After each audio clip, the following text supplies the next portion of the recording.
planos de data centers avançam no Brasil. Você está ouvindo o Curadoria de número 6.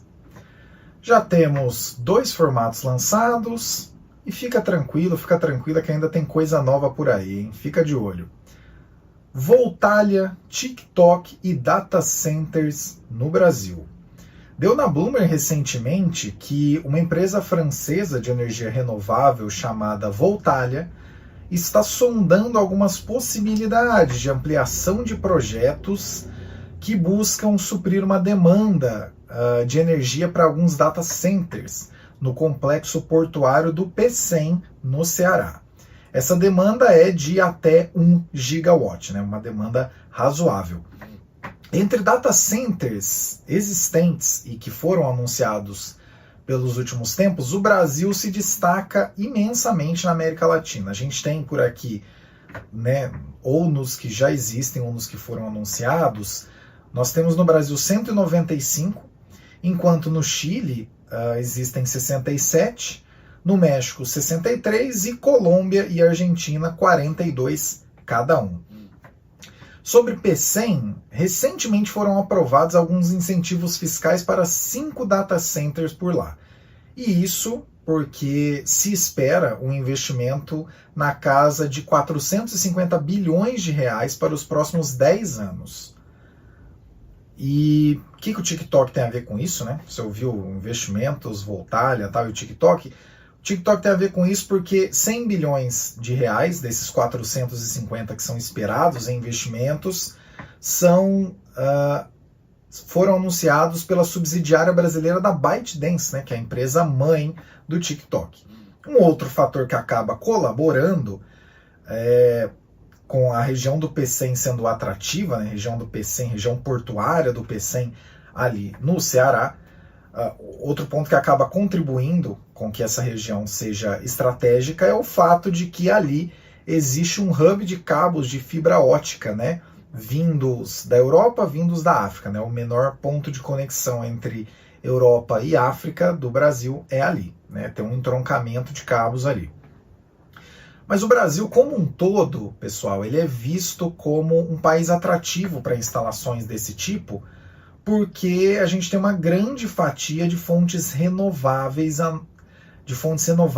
eu ia falar em nossa matriz energética, na nossa matriz energética.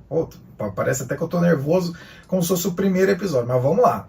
O Brasil tem, segundo dados de 2024, 50% da sua matriz energética composta por energia renovável, que na verdade até, peço desculpas aqui, na verdade renovável é um termo não é muito correto, mas é o termo como costuma ser conhecido comumente.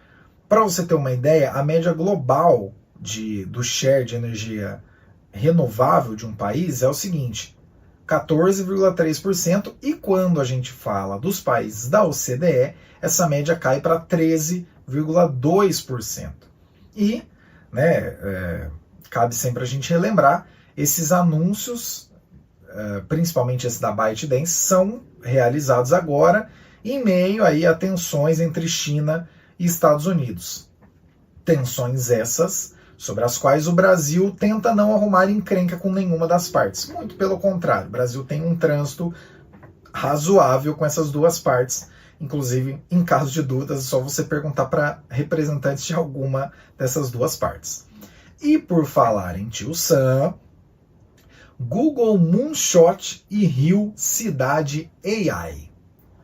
Outro investimento dessa mesma seara, dessa vez em potencial, também um anúncio, mas mais em potencial, que foi verificado pela Bloomberg recentemente, é o que a Google, né, uma empresa do grupo Alphabet, está avaliando fazer no Rio de Janeiro. Quem tocaria esse projeto no final das contas seria uma empresa chamada Moonshot Factory, que antes se chamava X, e quem tocaria mais diretamente esse projeto que está sendo chamado de Rio AI City seria o braço Tapestry, não sei, vai estar nas referências aqui, não se preocupem, que é o braço dessa Moonshot Factory que analisa redes de energia, né? E para você que não sabe, eu mesmo acabei tendo conhecimento dessa empresa conforme essa pauta apareceu aqui no Curadoria. Essa empresa, esse braço do Google, foi o mesmo braço que criou aquela empresa de automação de veículos, né, que cresce bastante lá fora, principalmente nos Estados Unidos agora, aquela Waymo, não sei a pronúncia que vocês quiserem. Tanto é que essa empresa cresceu tanto que ela ficou independente da Alphabet em função disso, né? Mas além disso, essa Moonshot Factory tem como objetivo, segundo o que eles mesmos declaram, trazer ideias do mundo da ficção científica à luz para tentar resolver problemas complexos. É a maneira que a empresa se define. O que esse braço dessa Moonshot Factory, que é essa Tapestry, faz é analisar redes elétricas para verificar potencial de instalação de projetos. Então, assim, de maneira bem aberta, ainda está sendo verificado uma porção de coisas. Então, né, enfim, ainda tá bastante por cima, mas é um negócio interessante, porque com essa viabilidade sendo confirmada por essa Moonshot Factory, né, pelo braço dela, essa Tapestry, isso pode abrir a viabilidade para a instalação de diversos data centers na cidade do Rio de Janeiro.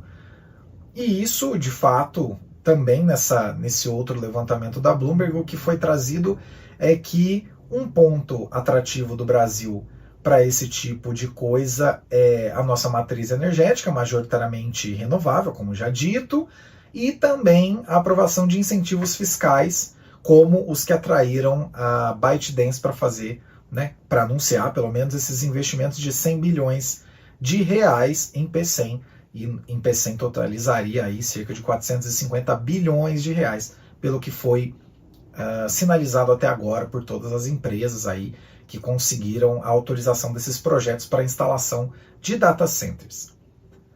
Opinião.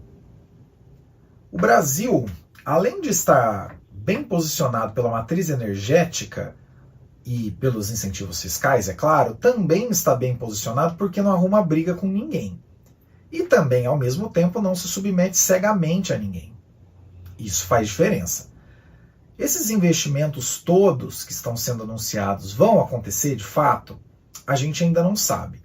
Mas, se os incentivos fiscais já estão aprovados, certamente isso coloca pelo menos o Brasil como competitivo nesse cenário, né? Lembrem-se, e já conversamos aí em outros episódios, que há uma corrida muito grande, na casa das centenas de bilhões de dólares, para a instalação de infraestrutura física nessa corrida da AI. E uma parte muito importante dessa infraestrutura física da corrida de AI são os data centers. Então, se o Brasil está pelo menos bem cotado, vamos dizer assim, nesse campo, isso significa que alguns investimentos devem acabar sendo realizados. Independente das limitações que venham a existir para que esses anúncios saiam do campo do mero anúncio e virem realidade, e nem todos esses anúncios vão virar realidade, né? Aquele capex imenso que a gente também já conversou, talvez não vire realidade. O Brasil ser um país bem posicionado, que não arruma encrenca, é uma baita ideia boa. Isso é só uma evidência anedótica de como você ser um país conhecido por sua diplomacia, né, por estar bem localizado, o país que faz a abertura da Assembleia Geral da ONU todos os anos e tudo mais. Tem gente que às vezes olha para isso e diz, mas isso é uma coisa que talvez importe só aqui para o Brasil, é porque a gente mora aqui. Mas no final das contas, pessoal, se vocês forem olhar de maneira bastante fria, não existem muitos investimentos de grandes empresas dos Estados Unidos sendo anunciados na China nesse momento, e também não existem grandes investimentos de empresas chinesas sendo anunciados nos Estados Unidos. Há um clima de tensão aí no ar, mesmo que o nível, a velocidade das manchetes que falavam sobre essa tensão tenha diminuído nos últimos períodos, mas você verificar que empresas tanto americanas quanto empresas chinesas estão anunciando, pelo menos anunciando investimentos no Brasil, isso mostra como de fato a gente está bem posicionado, pelo menos bem posicionado. Então, se era só soft power, só nossa presença, só o Zé Carioca, eu tendo a acreditar que não. Eu acho que isso realmente pode virar dinheiro. E, de novo, muito importante, vale frisar que não se sabe o quanto desses anúncios virará realidade. Se anúncio sozinho fizesse o serviço, para dizer apenas uma situação dos últimos 10 anos aqui no Brasil, era para o governo ter conseguido privatizar todas as estatais, arrecadando R$1 trilhão e vendido todos os imóveis da União, arrecadando outro R$1 trilhão. Nenhuma das duas coisas aconteceu e até hoje não se sabe nem de onde saiu o cálculo, se tem cálculo, enfim, anúncio por anúncio. É melhor esperar a concretização, que é mais negócio. Gostou desse aqui? Não esqueça de curtir, de deixar o seu comentário, o seu feedback, se está mais dinâmico, se seria melhor ter um detalhamento mais aprofundado. Não se esqueça que você, que está aí na sua casa, no seu serviço, na pausa do almoço, não sei aonde você está assistindo isso agora ou ouvindo, você é o carvão da locomotiva de conteúdos que está aqui há muitos anos, que é o Teatro Econômico. Não se esqueça de dar a sua contribuição.